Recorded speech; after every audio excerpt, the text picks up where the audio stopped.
नमस्कार, DD news में आप सभी का स्वागत है। मैं हूं ऋतु वर्मा। खबरों की शुरुआत करेंगे हेडलाइंस के साथ।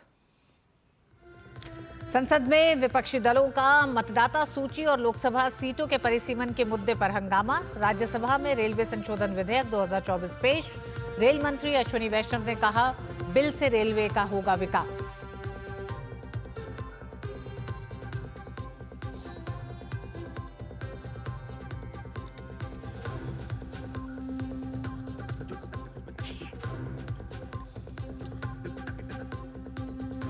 शराब घोटाले से जुड़े मनी लॉन्ड्रिंग मामले में छत्तीसगढ़ के पूर्व सीएम भूपेश बघेल के बेटे चैतन्य के ठिकानों पर छापेमारी। मुख्यमंत्री विष्णुदेव साय ने कहा, ईडी की जांच में प्रदेश सरकार का कोई दखल नहीं।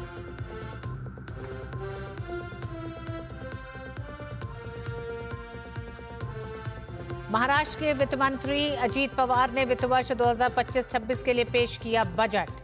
2047 तक मुंबई की अर्थव्यवस्था को 1.5 ट्रिलियन पहुंचाने का लक्ष्य। कहा, आने वाले वर्षों में 15.65 लाख करोड़ निवेश की योजना, जिससे 16 लाख नई नौकरियों का होगा सृजन।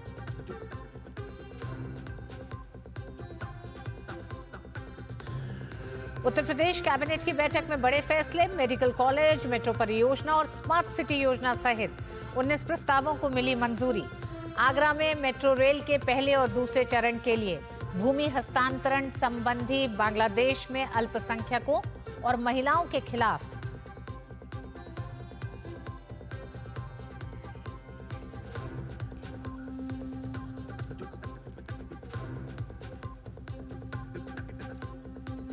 बांग्लादेश में अल्पसंख्यकों और महिलाओं के खिलाफ अत्याचार जारी। ढाका में छात्रों ने महिलाओं के खिलाफ बलात्कार और हिंसा के विरुद्ध किया प्रदर्शन।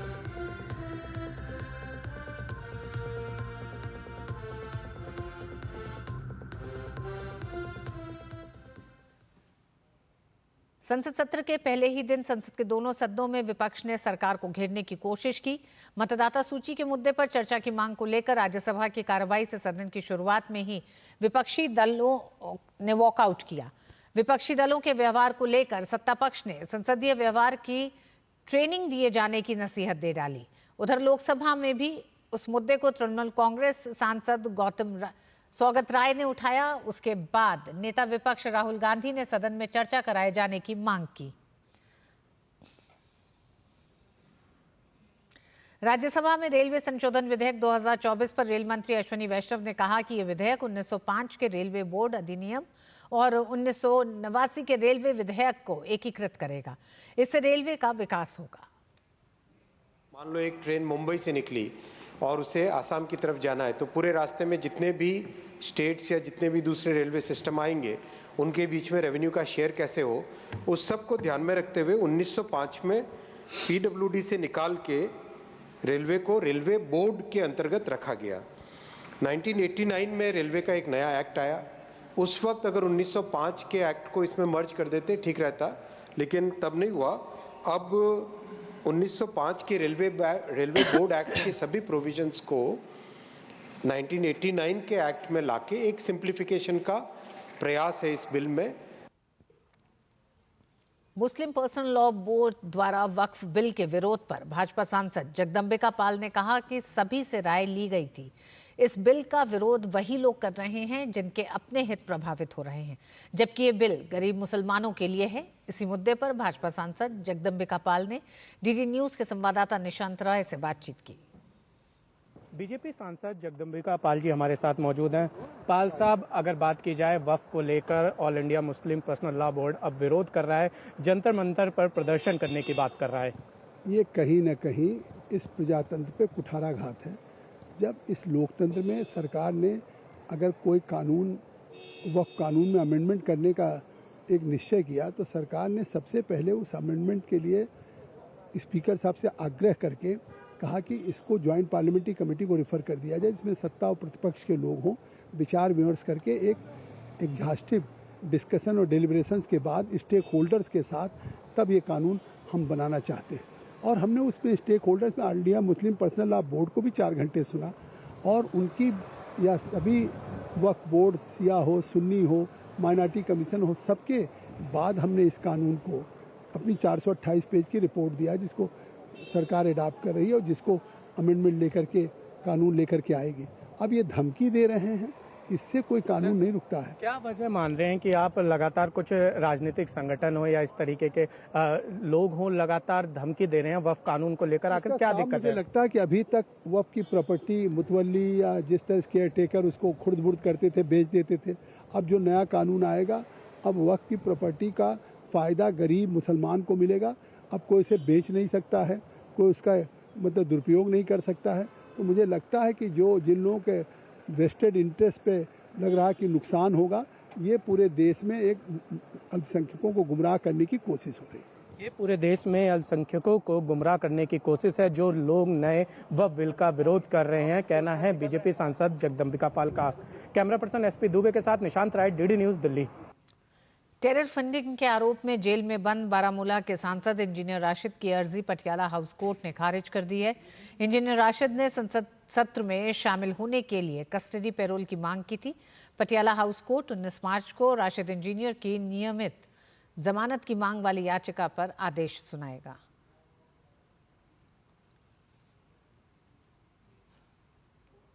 छत्तीसगढ़ के पूर्व मुख्यमंत्री भूपेश बघेल के बेटे चैतन्य बघेल के घर पर प्रवर्तन निदेशालय ने आज सुबह छापेमारी की। केंद्रीय जांच एजेंसी ने राज्य भर में कुल 14 स्थानों पर छापेमारी की, जिसमें चैतन्य बघेल के ठिकाने भी शामिल हैं। ये कार्रवाई कथित आर्थिक अनियमितताओं और धन शोधन से जुड़े मामलों को लेकर की गई। ईडी ने पूर्व में कहा था कि छत्तीसगढ़ शराब घोटाले के कारण राज्य के राजस्व को भारी नुकसान हुआ है और अपराध से प्राप्त 2100 करोड़ रुपए से अधिक की राशि शराब सिंडिकेट के लाभार्थियों की जेबों में गई। ईडी ने इस मामले में राज्य सरकार के नौकरशाहों और व्यापारियों सहित कई लोगों को गिरफ्तार किया था।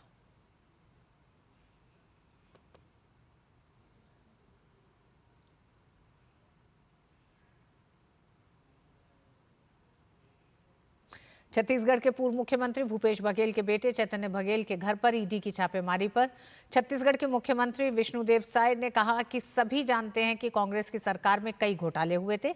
इसकी जांच केंद्रीय एजेंसी कर रही है। ईडी की जांच चल रही है और इसमें प्रदेश सरकार का कोई दखल नहीं है। कांग्रेस की जो सरकार थी 5 साल की, उसमें तरह तरह के स्कैम हुए, घोटाले हुए और उसकी जांच सेंट्रल एजेंसियां कर रही हैं और कई लोग जेल के अंदर भी हैं, कई लोग जेल जाने की तैयारी में भी हैं। तो उसी निमित्त ईडी की जांच हो रही है और इसमें प्रदेश का कोई दखल नहीं है। पंजाब में जारी नशारोधी अभियान में अब तक 1000 से ज्यादा लोग गिरफ्तार किए जा चुके हैं। इसी तलाशी अभियान में तरनतारन में एक मोस्ट वांटेड ड्रग तस्कर शहनाज सिंह उर्फ शॉन भिंडर को गिरफ्तार किया गया है। शॉन भिंडर न सिर्फ अंतर्राष्ट्रीय ड्रग तस्कर है, बल्कि वो अपने गिरोह का सरगना भी है। शॉन भिंडर को अमेरिका के FBI भी तलाश कर रही थी।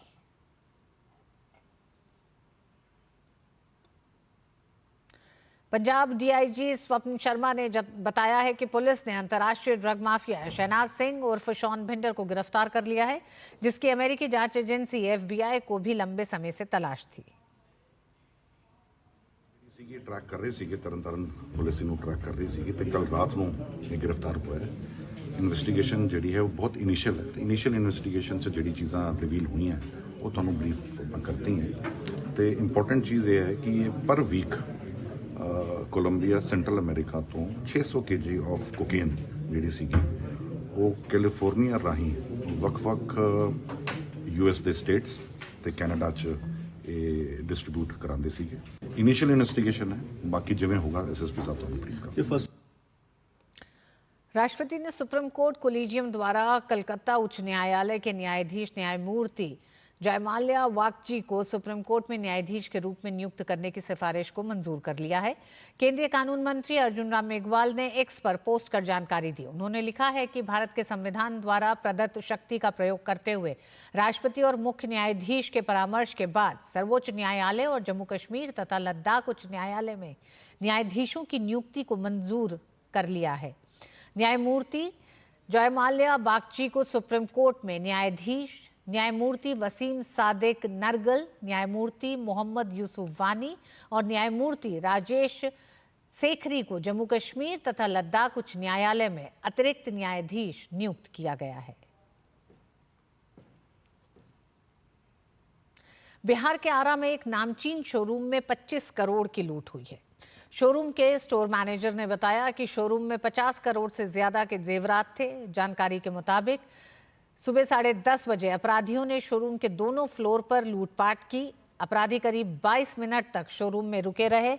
अपराधियों के घुसते ही शटर अंदर से बंद कर लिया।